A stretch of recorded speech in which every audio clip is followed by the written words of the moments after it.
Struggling to get your front foot high enough up your board when you pop up? Today I'm going to be chatting about how working on your hip flexion could help.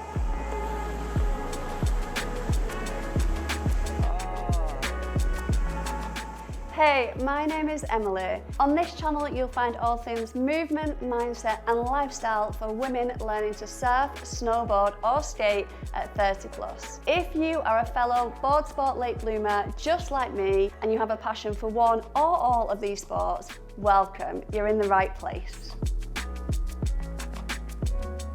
Okay, so maybe you're finding yourself consistently landing off balance when popping up, needing to push back off your hands more than you'd like to get into a better position, or needing to shuffle, reposition your feet as soon as you stand up. Then stick around because I'm going to be discussing things that may help. First up, disclaimer, I am not a surf coach, so getting help with technique or guidance from an instructor is likely your first point of call.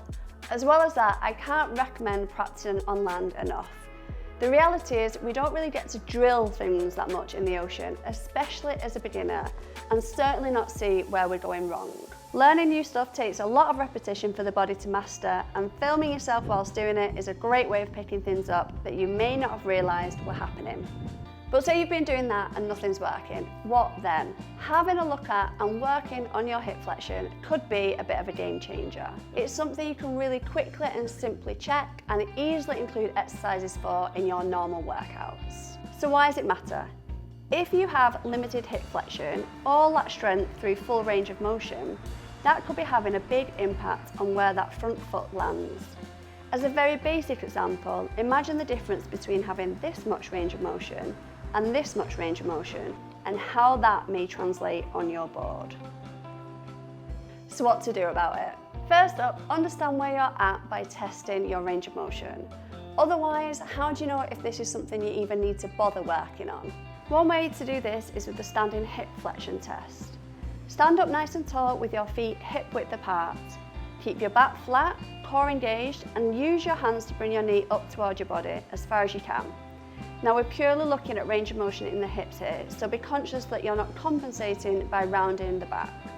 As a general guide, we're looking for around 130–140 degrees of range of motion for hip flexion. Once you've done this passively, test actively to see if there's much difference. A second really useful assessment is the Thomas test.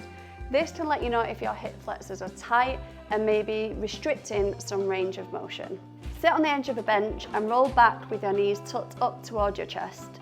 Keeping one leg tucked, release your other leg and allow it to relax. Take a note of where that leg comes to rest. If you're finding your leg is sat quite high as opposed to parallel to the bench or below, this could be a sign of a tight hip flexor. Once you've done the assessments, you can make an informed decision if this is something you need to work on, and if it is, what to focus on in your training. For example, if you need to improve your passive hip flexion, you could include hip flexion lift-offs and supported deep squats in your program. If you need to improve your active hip range of motion, you could do hollow body holds with a banded bow and arrow, or something like a high plank, feet elevated, banded mountain climbers, focusing on a nice strong hold at end range.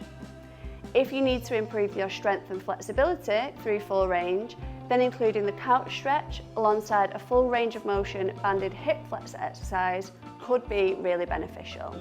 Ultimately, test first so you can make informed decisions around your exercise choices, and then retest regularly so you know those exercises are having a positive impact and doing what you want them to do.